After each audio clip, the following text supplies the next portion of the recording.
Hello friends. તો આજના લેક્ચરની અંદર આપણે 5 સ્ટેપ ઓફ હેકિંગ એનું સ્ટેપ નંબર 3 ફર્સ્ટ સ્ટેપ જે આપણે જોયું એ હતું ઇન્ફોર્મેશન ગેધરિંગ, રાઈટ? કે જે તે સિસ્ટમને આપણે હેક કરવી છે, ટાર્ગેટ કરવી છે, એના વિશેની ઇન્ફોર્મેશન ગેધર કરવી. નેક્સ્ટ સ્ટેપ હતું પોર્ટ અને સર્વિસીસ સ્કેનિંગ, કે કઈ સર્વિસીસ કયા પોર્ટ ઉપર અવેલેબલ છે, કયા પોર્ટ્સ ઓપન છે જે તે સિસ્ટમ અથવા નેટવર્કના. હવે આ બેઝિક વસ્તુ થઈ ગયું. Next step is gaining access, real hacking, કે જે તે સિસ્ટમ અથવા નેટવર્કને મારે એક્સેસ જોઈએ છે અને હું આ સ્ટેપની અંદર ટ્રાય કરીશ. તો આની અંદર આપણે શું જોઈશું? એના ઓબ્જેક્ટિવ્સ જોઈશું, એના માટે કઈ ટેકનિક્સ છે, કયા ટૂલ્સ અને મેથડ છે, અને ડિફેન્સિવ મેઝર્સ ક્યાં ન થાય એના માટે આપણે શું કરી શકાય. આ 4 વસ્તુ આપણે આ સ્ટેપની અંદર જોવાના છીએ.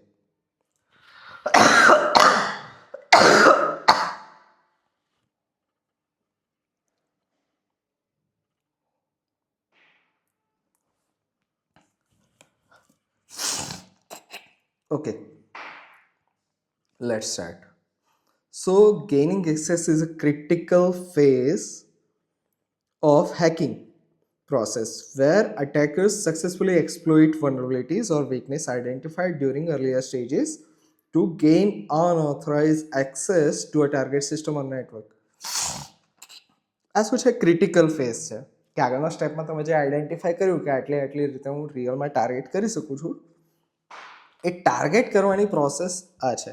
This step involves using various techniques and tools to achieve initial access and establish foothold within the compromise environment. કે એકવાર એક્સેસ મળી ગયો પછી હું અંદરને અંદર રહી શકું, મારો પગ જમાવી શકું, એને કહેવાય foothold within the compromise environment. Objectives શું છે, કેમ લોકો કરતા હોય છે? કે એક્સપ્લોઇટિંગ વલ્નરેબિલિટીઝ, એટલે કે લેવરેજિંગ identified vulnerabilities such as software flaws, misconfiguration, weak password, unpatch system, આવું કંઈ બી તમારા ધ્યાનમાં આવ્યું તો એ સિસ્ટમની અંદર તમે એક્સેસ મેળવવા માગશો. એક્ઝિક્યુટિંગ કોડ, કે રનિંગ મેલિશિયસ કોડ અંદર તમારે રન કરવા છે, કોઈ તમારે કમાન્ડ રન કરવા છે. શું કરવા માટે? Such as installing backdoors, creating user account, અલગ અલગ પર્પઝથી તમે એ સિસ્ટમનો એક્સેસ મેળવવા માગશો. એસ્ટેબ્લિશિંગ પરસિસ્ટન્સ, વલ્નરેબિલિટી તમે એક્સપ્લોઇટ કરી લીધી, તમે અંદર જે બી કંઈ સ્ક્રિપ્ટ કોડ રન કરવો હતો, જે બી કંઈ કામ કરવું હતું એ કરી દીધું. નેક્સ્ટ તમે કરવા માગશો કે એસ્ટેબ્લિશિંગ પરસિસ્ટન્સ, કે હું આ વસ્તુ કાયમ માટે કરી શકું.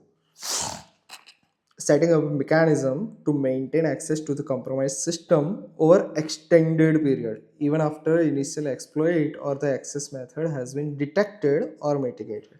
મતલબ કોઈને ખબર પડી કે પાસવર્ડ વીક છે, કોઈ કે અંદર આ પાસવર્ડથી એક્સેસ મેળવી ચૂક્યો છે, તો કોઈ કે પાસવર્ડ બદલી નાખ્યો જેની સિસ્ટમ છે, તેમ છતાં તમે એ સિસ્ટમનો એક્સેસ મેળવવાનું ચાલુ રાખો. એ આનો મેઇન પર્પઝ છે.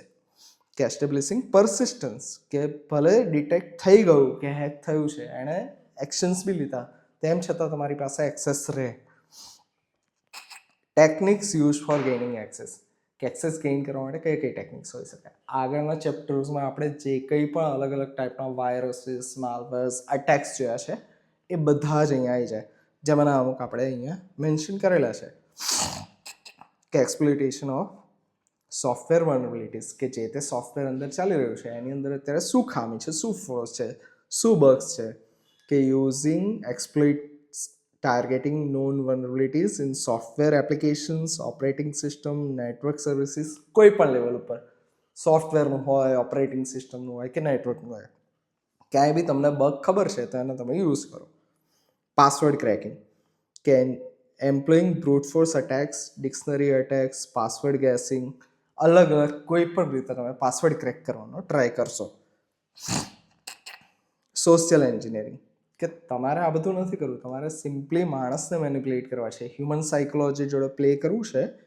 તો તમે મેનિપ્યુલેટિંગ ઇન્ડિવિજ્યુઅલ થ્રુ ડિસેપ્શન ઓર પરસ્યુએશન, કે તમે એને છેતરશો અથવા તો તમે એને કન્વિન્સ કરવાનો ટ્રાય કરશો, પરસ્યુએડ કરશો to obtain sensitive information such as login credential માગશો એની પાસે, જેથી તમે સિસ્ટમમાં એક્સેસ ગેઇન કરી શકો. ફિશિંગ, જે ઈમેલ્સ થ્રુ થતું હોય કે આ ઇન્ફોર્મેશન લેજિટિમેટ વેમાં તમારી પાસે કલેક્ટ કરવામાં આવી રહી છે, એ રીતે તમે કલેક્ટ કરવાનો ટ્રાય કરશો. કે sending deceptive emails or messages to trick users into disclosing login credentials or clicking on malicious links that lead to compromised systems. કે લિંક ક્લિક કરે અને તમે કોઈ સ્ક્રિપ્ટ રન કરાવી દો, રાઈટ. બેકડોર અથવા તો એને કહો કે તમે અહીંયા જઈને આ લિંક ઉપર જઈને પાસવર્ડ રિસેટ કરી શકો, જેથી એનો ઓરિજિનલ પાસવર્ડ નાખી દે. નેક્સ્ટ આવશે બેકડોર્સ.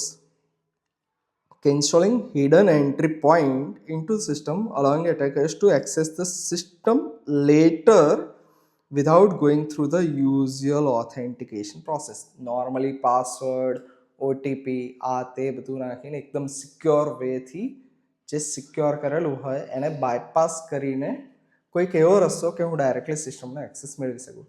કે ફોર એક્ઝામ્પલ નોર્મલી મારે કોઈ કમ્પ્યુટર સિસ્ટમમાં એક્સેસ કરવો છે, લોગિન કરવું છે, તો મારે પાસવર્ડ નાખવો પડે, કોઈ બાયોમેટ્રિક એસેસમેન્ટ, મતલબ કોઈ બી રીતે વેલિડેટ કરવું પડે. એ બધું નહીં કરતા હું શું કરીશ, એની અંદર SSH સર્વિસ નાખી દઉં, VNC સર્વિસ નાખી દઉં, AnyDesk નાખી દઉં, કે જેથી મારે એ બધાની જરૂર જ ના પડે. ડાયરેક્ટલી હું એક કોડ નાખું અથવા તો એક સિક્યોર કી મેં સ્ટોર કરેલી છે, મને સીધો એક્સેસ આપી દેશે. આવા કોઈ પણ જાતના બેકડોર હું અંદર સેટ કરી દઉં, જેથી નોર્મલ વેમાં મારે ના જવું પડે, જે ટફ છે. ટૂલ્સ કયા કયા હોઈ શકે કે એક્સપ્લોઇટ ફ્રેમવર્ક્સ કયા કયા, જેમ કે મેટાસ્પ્લોઇટ કરીને એક ફ્રેમવર્ક આવે છે, which is for exploiting vulnerabilities and gaining unauthorized access to the system. Remote access trojan, RATs કરીને આવતા હોય છે, malware that enables remote control and administrative of the compromise system, allowing attackers to perform actions as if they were physically present at the machine. કે remotely, મેં તમને SSHનું example આપ્યું, VNCનું example આપ્યું, એવા કોઈ બી માલવેર જે તમારા સિસ્ટમનો રિમોટલી એક્સેસ આપે ફિઝિકલી પ્રેઝન્ટ રહ્યા વગર, એ બધાને કહેવાય રિમોટ એક્સેસ ટ્રોજન્સ.